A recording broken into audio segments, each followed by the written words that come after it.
Assalamualaikum warahmatullahi wabarakatuh.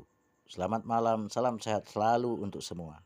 Kali ini izin menyampaikan apa-apa yang mungkin bisa saja terlupakan atau bahkan gagal dipahami oleh sebagian saudara-saudari sedulur semua tentang fungsi pers atau jurnalis atau wartawan. Selama ini secara umum, wartawan hanya bertugas mencari berita dan menayangkan berita ke publik. Wartawan tidak boleh menekankan penegakan hukum, tidak boleh berdiri di barisan masyarakat tertindas, dan tidak berwenang melaporkan peristiwa. Coba kita simak sedikit ulasan di bawah ini. Pers ternyata lebih dari sekedar sosial kontrol, tapi merupakan pilar supremasi hukum di Indonesia. Betul, pers selama ini dikenal sebagai alat sosial kontrol yang mengawasi kebijakan dan tindakan pemerintah. Namun peran pers sebenarnya jauh lebih strategis sebagai penjaga supremasi hukum. Ini yang jarang diketahui secara umum. Pers tidak hanya menyampaikan informasi, tapi juga berfungsi menegakkan hukum dan keadilan. Ini yang lupa dipahami.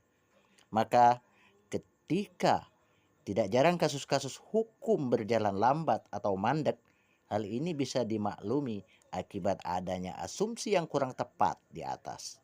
Baik dari pihak berwenang, masyarakat, kadang insan pers sendiri justru lebih menekankan fungsinya hanya sebagai sosial kontrol yang hanya bertugas memberitakan saja ketimbang peran wartawan sebenarnya yang juga sebagai supremasi hukum.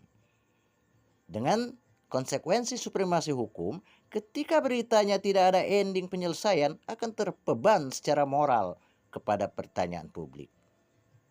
Banyak yang belum benar-benar paham bahwa pers pilar utama dalam memastikan hukum ditegakkan secara adil dan transparan ini.